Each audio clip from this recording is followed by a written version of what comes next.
Thomas Hartwell had seen many harsh sights in his 43 years, but the scene before him made his weathered hands clench into fists.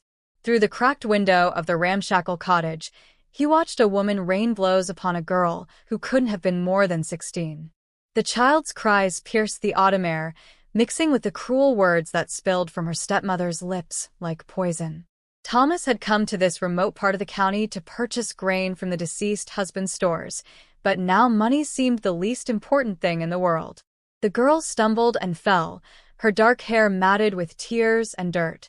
Her dress, once perhaps a cheerful blue, was now torn and stained with evidence of countless beatings. The stepmother raised her hand again, but Thomas had seen enough. His boots struck the ground with purpose as he strode toward the cottage door, his jaw set with determination. Years of working his own land had made him strong, and years of loneliness had made him protective of those who couldn't protect themselves. Enough! His voice boomed across the small yard as he pushed open the door without invitation.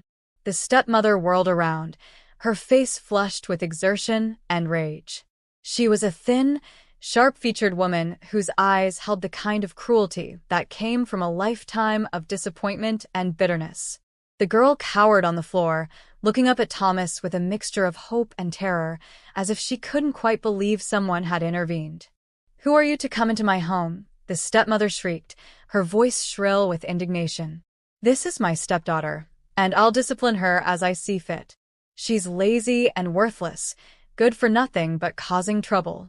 Thomas's eyes never left the girl's face as he saw the flinch that accompanied these familiar words. He recognized the look of someone who had been told repeatedly that they had no value. Thomas stepped closer, his presence filling the small room. "I said enough." His voice was quieter now but carried the weight of absolute authority. "Don't hurt her," he said, his mind racing with a desperate plan. "Sell her to me."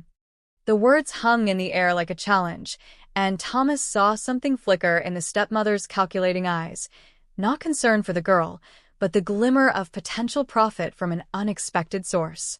The stepmother's expression shifted from rage to cunning calculation in the span of a heartbeat. She straightened her thin frame and wiped her hands on her stained apron, as if preparing for a business negotiation. "Sell her?" she repeated, her voice taking on a wheedling tone. "Well, now I suppose she does eat my food and take up space. She's been nothing but a burden since her father died. God rest his soul." The lie rolled off her tongue easily. Everyone in the area knew she had despised her husband and had married him only for a small property. Thomas fought to keep his expression neutral, though every instinct screamed at him to simply take the girl and leave. But he knew the law, and he knew that without some form of legal transaction, the stepmother could claim theft and bring the authorities down upon them both. "Name your price," he said simply, reaching for the leather pouch at his belt. The coins within represented months of careful saving, money he had set aside for winter supplies and spring seed. £50, the stepmother said immediately, her eyes gleaming with greed. It was an enormous sum for a girl with no dowry, no connections, and no apparent skills beyond household drudgery. Thomas knew she was trying to price herself out of the bargain, expecting him to walk away and leave her to continue her abuse. But she had underestimated both his determination and his resources. Years of careful farming and prudent living had left him with more than enough to meet her demand. The girl, he still didn't know her name, looked between them with growing horror. To her, this must seem like a transaction between slave traders, a sale of human flesh that would merely transfer her from one form of captivity to another. Thomas longed to reassure her, but he couldn't risk showing his true intentions in front of the stepmother.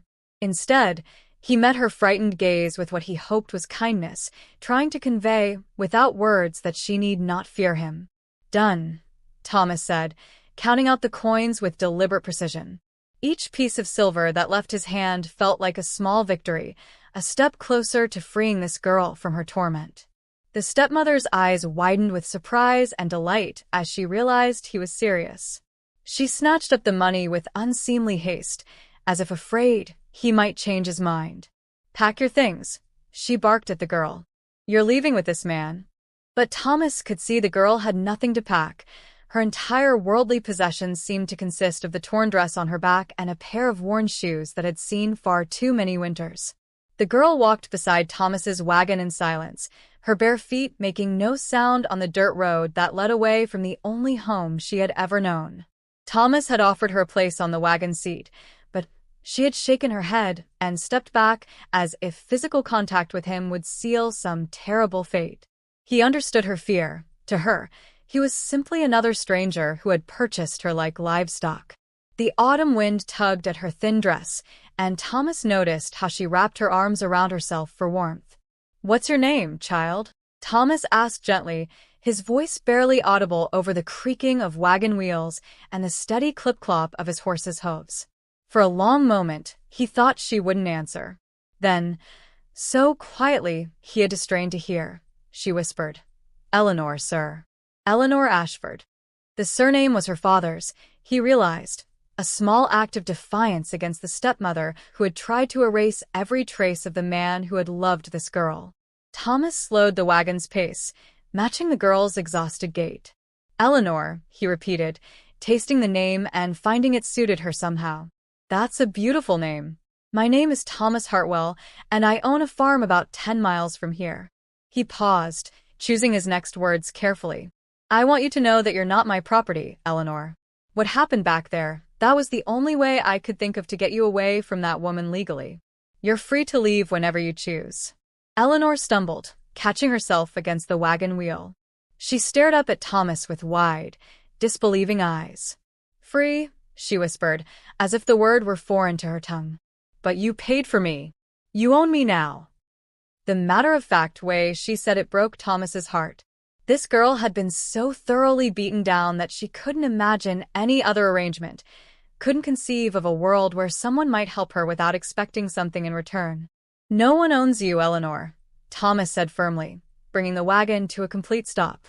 He climbed down and stood before her, careful to keep his distance so she wouldn't feel trapped. "I paid that woman to stop hurting you and to let you leave with me. But you're a human being, not a possession. At my farm, you'll have your own room, proper meals, and clothes that fit. If you choose to stay, you can help with the household tasks, and I'll pay you fair wages. If you choose to leave, I'll help you find somewhere safe to go." Eleanor's legs gave out then, and she sank to the ground, overwhelmed by the concept of choice after a lifetime of having none. Thomas's farmhouse was modest but well-maintained, its stone walls weathered by decades of seasons but solid and welcoming. Smoke curled from the chimney, and golden light spilled from the windows into the gathering dusk. Eleanor hung back as Thomas unhitched his horse, her eyes taking in everything with the wariness of a creature that had learned to expect traps and cruelty around every corner. The farm was larger than she had imagined, fields stretched out in all directions, and she could see the shapes of outbuildings and a barn in the growing darkness. Mrs. Pembridge, Thomas's elderly housekeeper, emerged from the kitchen as they approached. She was a comfortable-looking woman with silver hair pinned neatly beneath a white cap and flour dusting her apron. Her sharp eyes took in Eleanor's appearance immediately, the torn dress, the bruises that were already darkening on her arms, the hollow look of someone who had not eaten a proper meal in far too long. Without a word, she bustled forward and wrapped a warm shawl around Eleanor's shoulders. "Land sake, child, you look half-frozen," Mrs. Pembridge declared in a voice that brooked no argument. "Come inside this instant, and let's get some hot soup into you. Mr. Thomas, shame on you for not thinking to bring a coat for the girl." She guided Eleanor toward the house with gentle but insistent hands, her maternal instincts overriding any questions about how this waif had come to be in Thomas's care. Eleanor found herself swept along in the woman's wake, too startled to resist. The kitchen was warm and filled with the most wonderful smells Eleanor could remember: fresh bread, herbs from the garden, and a rich stew that made her empty stomach clench with hunger. Mrs. Pembridge settled her at the scrubbed wooden table and immediately began ladling soup into a bowl. "Now then," she said, placing the steaming bowl before Eleanor along with a thick slice of buttered bread, "you eat every drop of this, and don't you dare argue with me about it." Eleanor's hands shook as she lifted the spoon to her lips. The soup was the most delicious thing she had ever tasted, rich with vegetables from the farm's garden and tender pieces of chicken. She tried to eat slowly, to maintain some semblance of dignity, but her body betrayed her desperate hunger. Thomas and Mrs. Pembridge exchanged meaningful looks over her bowed head, both understanding without words the depth of neglect and abuse this girl had endured. When Eleanor finally looked up, tears streaming down her face, Mrs. Pembridge simply refilled her bowl and patted her shoulder with infinite gentleness. The room Thomas had prepared for Eleanor was small but comfortable, with a rayal bed covered in clean quilts, a washstand with fresh water, and a window that looked out over the garden. Eleanor stood in the doorway for a long time, afraid to enter, afraid that stepping across the threshold would somehow make this dream dissolve into the familiar nightmare of her life. The luxury of having her own space, of being able to close a door and know she was safe, was almost too overwhelming to process. Mrs. Pembridge had left a nightgown on the bed, soft white cotton that smelled of lavender and sunshine. Eleanor touched it with reverent fingers, marveling at its cleanliness and the way the fabric didn't scratch against her skin. She had not owned anything so fine since before her father's death, when her stepmother had sold or destroyed anything that might have brought Eleanor comfort or joy. A pitcher of warm water waited on the washstand, along with soap that smelled of roses and a cloth softer than anything she remembered. Sleep, when it finally came, was fitful and interrupted by nightmares. Eleanor woke several times, disoriented and panicked, expecting to find herself back in the cold, damp corner where her stepmother had made her sleep. Each time, the reality of her soft bed and safe room came as a shock. Through the thin walls, she could hear Thomas moving about the house, and the sound was oddly comforting, proof that she was not alone, that someone was there who had shown her kindness. Morning brought the smell of bacon and fresh biscuits wafting up from the kitchen. Eleanor dressed quickly in her old clothes. The nightgown had been a temporary gift, she assumed, and she didn't want to take advantage of Thomas's charity. But when she ventured downstairs, Mrs. Pembridge took one look at her torn dress and clucked disapprovingly. "Absolutely not," the housekeeper declared. "I've put together some proper clothes for you, girl. They belonged to Mr. Thomas's sister before she married and moved away. They'll need some alterations, but they'll do until we can get you fitted for new ones." Eleanor protested weakly that she couldn't accept such generosity, but Mrs. Pembridge would hear none of it. "Child," she said firmly, "accepting kindness is not the same as taking charity. You're part of this household now, and members of this household dress appropriately. Now go upstairs and put on that blue dress I laid out for you, and don't make me come up there and help you into it myself." The gentle scolding brought tears to Eleanor's eyes. It had been so long since anyone had cared enough about her well-being to fuss over her appearance. The blue dress transformed Eleanor from a beaten waif into a young woman of quiet beauty. The color brought out the deep brown of her eyes and complemented her dark hair, which Mrs. Pembridge had helped her wash and braid properly. For the first time in years, Eleanor caught sight of herself in a mirror and saw something other than the worthless creature her stepmother had convinced her she was. The dress fit reasonably well with only minor adjustments needed, and Eleanor marveled at the feeling of clean, undamaged fabric against her skin. Thomas found her in the garden that morning, kneeling among the late autumn vegetables with dirt under her fingernails and a look of concentration on her face. She had discovered the neglected herb patch and was carefully weeding around the surviving plants, her movements gentle and sure. "My father taught me about plants," she explained when Thomas approached, her voice still soft but less fearful than it had been the day before. "He said I had a gift for making things grow." It was the first personal detail she had shared, and Thomas treasured it like a precious stone. "The garden could use someone with your touch," Thomas said, settling onto an upturned bucket nearby. He had been maintaining it himself, but between the farm work and the approaching winter, many of the more delicate plants had suffered from neglect.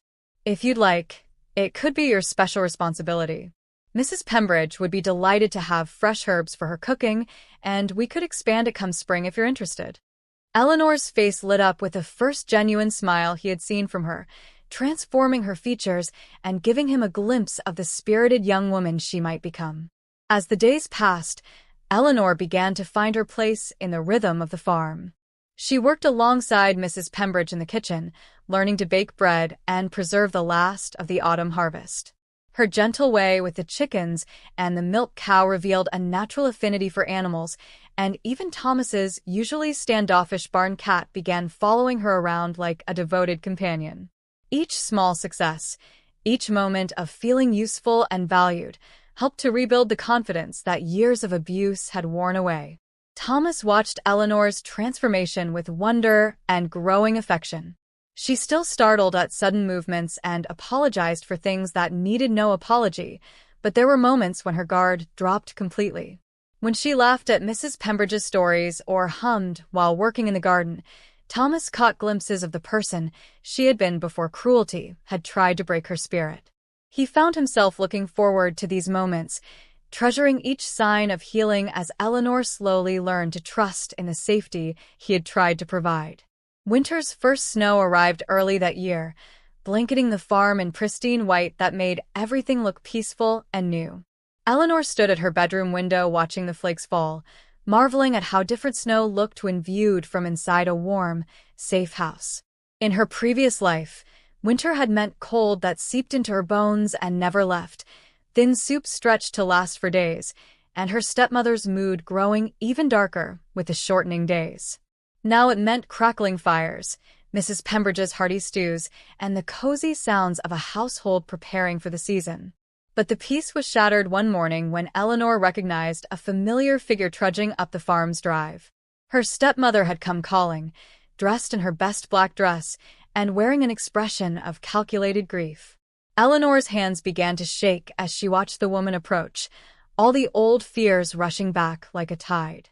She ran to find Thomas, her carefully rebuilt confidence crumbling with each of the woman's steps toward the house. "She's here," Eleanor gasped, clutching at Thomas's sleeve. "My stepmother, she's come for me. She's changed her mind about the sale, or she wants more money, or she's found some legal way to take me back. Please, Mr. Thomas, please don't let her take me." The terror in Eleanor's voice made Thomas's jaw clench with protective anger. He had hoped they had seen the last of that cruel woman, but he should have known that someone so driven by greed and spite wouldn't simply disappear from their lives. Thomas gently took Eleanor's hands in his own, steadying their trembling. "Look at me, Eleanor," he said firmly. "That woman has no claim on you. The transaction was legal and binding, and even if it weren't, you're of age to make your own decisions about where you live and with whom. She cannot force you to return with her, and I will not allow her to hurt you again. Do you understand me?" Eleanor nodded, though the fear in her eyes remained. Thomas's words were reassuring, but a lifetime of powerlessness couldn't be erased by logic alone. The conversation that followed was unpleasant but brief. Eleanor's stepmother had indeed come seeking more money, claiming that she had undervalued her stepdaughter's services and deserved additional compensation. Thomas listened to her demands with growing disgust, noting how she spoke of Eleanor as if she were livestock rather than a human being. When he firmly refused to negotiate further, the woman's mask of false grief slipped away entirely, revealing the vindictive nature that Eleanor knew so well. But Thomas's calm authority and the legal receipt he produced from their original transaction left her with no recourse. She departed with threats and curses, but she departed, leaving Eleanor shaking but free. Spring arrived with an explosion of color and life that seemed to mirror Eleanor's own transformation. The garden she had so carefully tended through the winter months burst forth with herbs and flowers, creating a fragrant haven that drew visitors from neighboring farms. Eleanor moved through her domain with confidence now, her knowledge of plants having grown under Thomas's gentle guidance and her own intuitive understanding. She had begun keeping detailed notes about which varieties thrived in their soil and which combinations of herbs Mrs. Pembridge preferred for her cooking. Thomas found himself increasingly drawn to the garden himself, though he suspected his motivation had less to do with horticulture and more to do with the young woman who had become its heart. Eleanor had grown in confidence and beauty over the winter months, but more than that, she had revealed a sharp intelligence and gentle wisdom that made their conversations a highlight of his days. He caught himself making excuses to linger near her work, to seek her opinion on farm matters that he had previously handled alone. Eleanor, for her part, had begun to notice the way Thomas's eyes softened when he looked at her, the way he always seemed to have a reason to be nearby when she was working. At first, the attention had frightened her. Her experience with men had taught her to be wary of their motives. But Thomas's respect for her boundaries and his consistent kindness had slowly worn down her defenses. She found herself looking forward to their conversations, treasuring the way he listened to her opinions as if they mattered, as if she were someone worth hearing. The turning point came one evening in late spring when Eleanor fell ill with a fever. Thomas sat by her bedside through the night, cooling her forehead with damp cloths and ensuring she drank enough water. When she woke the next morning, weak but lucid, she found him asleep in the chair beside her bed, his hand still resting gently on hers. The sight of this strong, capable man who had sacrificed his own comfort for her well-being finally broke through the last of her emotional barriers. "Thomas," she whispered, her voice hoarse from the fever but filled with a warmth that had nothing to do with illness. He woke instantly at the sound of his name, and for a moment they simply looked at each other, both recognizing that something fundamental had shifted between them. Eleanor's hand tightened around his, a gesture that spoke of trust finally given and affection carefully nurtured. Thomas raised their joined hands to his lips, pressing a gentle kiss to her knuckles while his eyes asked a question that his voice didn't dare voice aloud. Eleanor's answer came in the form of a tremulous smile that lit up the entire room. Summer brought with it a contentment that Eleanor had never imagined possible. She had grown into a role as mistress of the garden and had begun helping Mrs. Pembridge manage more of the household affairs. The older woman, delighted by Eleanor's quick mind and gentle nature, had begun hinting broadly about what a fine wife she would make for their bachelor employer. These comments made Eleanor blush and protest, but she couldn't deny the flutter of hope they inspired in her heart. Thomas, meanwhile, was wrestling with his own growing feelings and the question of how to properly court a woman who had experienced so much trauma and abandonment. He wanted desperately to make Eleanor his wife, but he worried that his position as her rescuer and employer might make her feel obligated to accept his advances whether she truly welcomed them or not. The last thing he wanted was to recreate the powerlessness she had experienced with her stepmother, even in the context of a loving relationship. The solution came to him one evening as they walked together through the garden, Eleanor pointing out the progress of various plants and Thomas listening with the devoted attention of a man completely besotted. She had been telling him about her plans for expanding the herb selection next year when she stopped mid-sentence, realizing that she had been assuming she would still be there to see those plans come to fruition. The assumption revealed more about her feelings than hours of conversation might have done. "Eleanor," Thomas said gently, taking her hands in his as they stood surrounded by the fragrant evidence of her care and skill, "I need to ask you something, and I want you to know that your answer, whatever it might be, will not change your place here or my regard for you." Eleanor's heart began to race as she recognized the seriousness in his tone and the nervous hope in his eyes. "I love you," he continued, his voice growing stronger with each word. "I love your gentle spirit and your quick mind, your way with growing things and the kindness you show to every creature on this farm. Would you do me the honor of becoming my wife?" Eleanor's response was immediate and came from a heart that had finally learned to trust in happiness. "Yes," she whispered, then louder and with growing joy, "Yes, Thomas, I will marry you." She threw her arms around his neck, laughing and crying at the same time as he spun her around among the flowers she had nurtured from seed. Mrs. Pembridge, who had been watching from the kitchen window, wiped tears from her eyes and began planning the celebration that would properly welcome Eleanor into the family she had already claimed as her own. The girl who had once been sold like property would soon become a beloved wife, her worth finally recognized and cherished as it deserved to be. The wedding took place on a perfect autumn morning, exactly 1 year after Thomas had first intervened in Eleanor's life. The small church was filled with neighbors and friends who had watched Eleanor blossom from a frightened, abused girl into a confident, loving woman. She wore a dress of ivory silk that Mrs. Pembridge had lovingly sewn by hand, her dark hair crowned with flowers from her own garden. As she walked down the aisle toward Thomas, Eleanor marveled at how different this day was from any future she had once dared to imagine for herself. Thomas waited at the altar with tears in his eyes, overwhelmed by the knowledge that this remarkable woman had chosen to bind her life to his. The vows they spoke were traditional, but the meaning behind them was profound.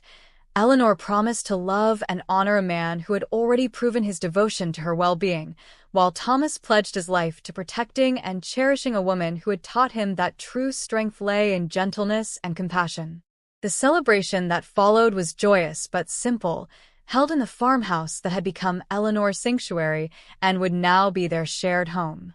Mrs. Pembridge outdid herself with the wedding feast, and the neighbors brought gifts and well wishes for the couple who had found love in the most unexpected circumstances. Eleanor moved through the gathering with quiet grace, accepting congratulations and blessings from people who had become genuinely fond of the young woman who had transformed their friend's lonely existence. As the evening wound down and the last guests departed, Thomas and Eleanor found themselves alone in the garden where so much of their courtship had unfolded. The autumn air was crisp and clear, and the stars shone down on them with gentle benediction. Eleanor looked around at the home they had built together, not just the physical structures, but the life they had created through patience, trust, and love gradually nurtured into full bloom. "Do you ever think about that day?" Eleanor asked softly, her hand secure in Thomas's, as they walked among the dormant flower beds that would burst into life again come spring. "When you first saw me?" Thomas squeezed her hand gently, remembering the broken girl he had rescued and marveling at the strong, beautiful woman she had become. "Every day," he admitted. "I think about how close we came to never finding each other, and how grateful I am that I was there when you needed someone to believe in your worth." Eleanor smiled up at him, her eyes bright with unshed tears of joy. "And I think about how you saved me," she whispered. "Not just from her, but from believing I was worthless. You showed me that I deserved love, of pain, and now I can't imagine any other life something than far more precious together. A story as they walked back toward the house, and love that would last. Eleanor knew with absolute certainty that her story of pain and rescue had transformed into something far more precious, a story of healing, growth, and love that would last all the days of their lives.